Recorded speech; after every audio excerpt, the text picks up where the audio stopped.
लोगों से जाकर के मिले, बातचीत किए, तो लोग ये दिख रहा है कि वो लोग एक विकल्प ढूंढ रहे हैं कि हम लोग के सामने कौन सा विकल्प है। तो सबको एक विकल्प बहुजन समाज पार्टी दिख रहा है। बहुजन समाज पार्टी से एक युवा, एक अच्छा उम्मीदवार आए हुए हैं, वो क्षेत्र में भ्रमण कर रहे हैं, घूम रहे हैं। उनका एक विकल्प वही एकमात्र बहुजन समाज पार्टी।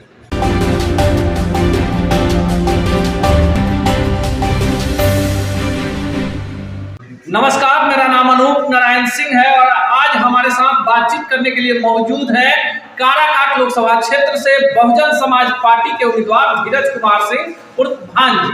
आपको लग रहा होगा कि बिहार के 40 लोकसभा सीटों में 2 चरणों का चुनाव होने के बाद हम बहुजन समाज पार्टी के उम्मीदवार से क्यों बातचीत करने के लिए काराकाट पहुंच गए हैं। तो हम आपको बता दें कि काराकाट वो लोकसभा क्षेत्र है जहां 6ठे चरण में चुनाव होना है और यहाँ से भोजपुरी फिल्मों के सुपरस्टार पवन सिंह बगावत करके भाजपा से चुनाव लड़ रहे हैं, जबकि दूसरी तरफ महागठबंधन की तरफ से वाम दल के राजाराम प्रसाद और एनडीए की तरफ से उपेंद्र कुशवाहा चुनाव लड़ रहे हैं। लेकिन इन सब के बीच में जो बड़ी खबर है कि काराकाट से एकमात्र नेशनल पार्टी के उम्मीदवार के तौर पर धीरज कुमार सिंह उर्फ भांजी चुनाव लड़ रहे हैं।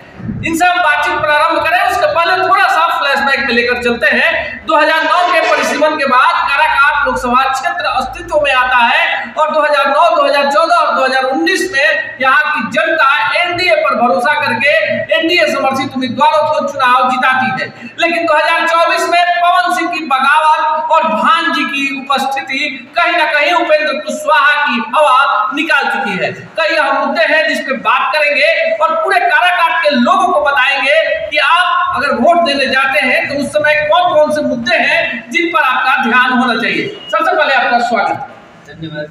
पहला सवाल, पवन सिंह, उपेंद्र कुशवाहा और राजाराम प्रसाद तीनों बड़े स्टार प्रचारकों के साथ मैदान में उतरे हैं, भांजी हाथी पर सवार है, क्या होगा काराकाट? सबसे पहले तो तीनों लोग लड़ चुके हैं क्षेत्र में, जनता उन लोग को जान चुकी है कि ये लोग अपने कार्यकाल में क्या क्या कार्य किए हैं और उनको जनता एक बार मतलब डिनाई भी कर चुकी है। अभी पूर्व के भी आकलन देखेंगे, पूर्व का भी रिजल्ट देखेंगे तो उपेंद्र कुशवाहा जी भी एक सीमित वोट लेकर के सिमट गए थे। अभी एनडीए के माध्यम से आए हुए हैं, अपना गठबंधन करके आए हैं। और यहाँ का सिचुएशन जो काराकाट का अभी का सिचुएशन, हम ग्राउंड लेवल पर लोगों से जाकर के मिले, बातचीत किए, तो लोग ये दिख रहा है कि वो लोग एक विकल्प ढूंढ रहे हैं कि हम लोग के सामने कौन सा विकल्प है। तो सबको एक विकल्प बहुजन समाज पार्टी दिख रहा है। बहुजन समाज पार्टी से एक युवा, एक अच्छा उम्मीदवार आए हुए हैं, वो क्षेत्र में भ्रमण कर रहे हैं, घूम रहे हैं। उनका एक विकल्प वही एकमात्र बहुजन समाज पार्टी। लेकिन एक बड़ा सवाल है काराकाट के बारे में जो पूरे बिहार की जनता जानना चाहती है। काराकाट के बारे में ये नैरेटिव सेट कर दिया गया कि कुशवाहा बहुल क्षेत्र है, तो फिर इस बार भांजी के चुनाव लड़ने से, पवन सिंह की बगावत से क्यों काराकाट का समीकरण बदल रहा है? आपको क्या लग रहा है, वोटों की गोलबंदी क्यों बदल रही है? ये तो नैरेटिव सेट किया गया है कि नहीं ये कुशवाहा बहुल क्षेत्र है, ऐसा कहीं नहीं है। हमने क्षेत्र का आकलन किया था, यहाँ राजपूतों की भी संख्या ज्यादा है, यहाँ सभी जाति की संख्या ज्यादा है। लेकिन एक नैरेटिव है कि नहीं कुशवाहा ही है, तो दो पार्टी जो है कुशवाहा को सीट दी। एक अलायंस से उपेंद्र कुशवाहा जी आ रहे हैं, फिर आरजेडी अलायंस से जो है माले के कैंडिडेट हैं वो राजाराम जी आ रहे हैं। तो बहुजन समाज पार्टी में हम 2019 से वर्क कर रहे हैं। बहुजन समाज पार्टी और क्षेत्र में आकलन किया कि हमारा पार्टी का अच्छा कैडर वोट है और धीरज कुमार सिंह को काराकाट संसदीय क्षेत्र में उतारते हैं तो इनके समाज का वोट। चलिए एक और सवाल ले लेते हैं। धीरज जी से बात कर रहे हैं, युवा है, संघर्षशील है, लेकिन बहुजन समाज पार्टी की चर्चा काराकाट में इसलिए कि पवन सिंह ने यहाँ पटना मुख्यालय से लेकर लखनऊ तक इसी हाथी पर सवार होने के लिए अपने तमाम हथकंडे को अपना दिया और भोजपुरी के मिलियन स्टार को छोड़कर बहुजन समाज पार्टी ने गरीब के बेटे को काराकाट में हाथी पर सवार कर लिया। आपको तो पहली जीत हो गई, पवन सिंह को दरकिनार कर दिया, पार्टी ने आप पर दांव लगा दिया, कितना फायदा मिलेगा? सबसे पहले तो बहुजन समाज पार्टी ने पूरे बिहार में एक मैसेज देने का काम किया कि लोग के दिल और दिमाग में यह बैठा है कि बहुजन समाज पार्टी का कोई बाहर से कैंडिडेट आता है और तुरंत उतार दिया जाता है। लेकिन हम उसका प्रमाण है कि बहुजन समाज पार्टी ने कार्यकर्ता को टिकट दिया, लड़ाया और कार्यकर्ताओं में एक जोश भरा हुआ है।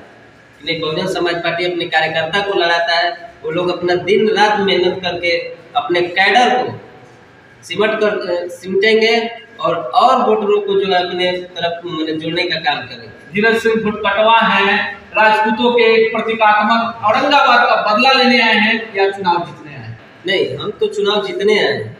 समाज में हम घूम रहे हैं, लोगों द्वारा सम्मान मिल रहा है कि आपने एक राष्ट्रीय पार्टी से टिकट लेकर के आया है। यहाँ पर जितने लड़ रहे हैं सब क्षेत्रीय दल से टिकट लेकर के, कोई निर्दल लड़ रहा है, कोई क्षेत्रीय दल से लड़ रहा है।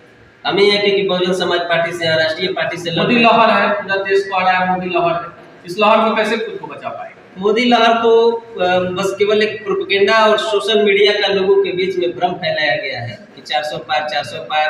आप देखेंगे रिजल्ट 3 तारीख को 4 तारीख को होने ही वाला है, उसमें आपको खुद ही पता चल जाएगा कि मोदी लहर कितना तेज है कि कितना धीमी है। लेकिन काराकाट की जनता पूछ रही है कि भाई पवन सिंह को नहीं देंगे, ठीक है, नाचते हैं गाते हैं, उपेंद्र कुशवाहा को नहीं देंगे, चुनाव हार गए तो भाग गए, राजा राम प्रसाद को नहीं देंगे क्योंकि समाज में विद्वेष फैलाते हैं, लेकिन भांजी को क्यों देंगे? क्यों आपको लोग वोट देंगे? क्यों दें आपको? पहले तो एक युवा है, एक नई सोच के साथ आएंगे और क्षेत्र में एक नई ऊर्जा के साथ काम करेंगे और यहाँ के युवाओं का हित का हम बात सदन में जाकर के करेंगे और ग्रामीण स्तर पर लोगों से जा करके मिल रहे हैं, जुड़ रहे हैं और यहाँ की जो मूलभूत समस्याएं हैं उसको ले जाकर के सदन में रखेंगे। जो इस क्षेत्र में मूलभूत समस्याओं को समझेगा वही जाकर के वहां पर उनकी समस्याओं को रख सकता है। तपिश है, लड़ाई है, काराकाट है, भोजपुरी के हीरो हैं, तो दूसरे तरफ मोदी के 400 पार अब की सरकार के दूत उपेंद्र कुशवाहा हैं जो खुद को अभी से ही केंद्रीय मंत्री के रूप में प्रोजेक्ट कर रहे हैं। तो तीसरी तरफ वही लालू प्रसाद यादव के उम्मीदवार है और इसी काराकाट में लालू प्रसाद यादव की बेटी रोहिणी आचार्य का ससुराल भी है। ऐसे में तीनों पार्टियों की साख दांव पर लगी है, लेकिन एक साधारण कार्यकर्ता धीरज कुमार सिंह उर्फ भांजी ने राष्ट्रीय पार्टी का टिकट लाकर खुद को एक सिंबल में स्थापित कर पहली लड़ाई तो जीत ली है। लोकतंत्र में लोग यानी जनता मालिक होती है और आपका एक वोट किसी को भी सदन तक में पहुंचा सकता है। मिलेंगे अगले एपिसोड में ऐसे ही तल्ख सवालों के साथ जिसमें जनता का भी होगा सवाल, काराकाट की होगी दुनिया।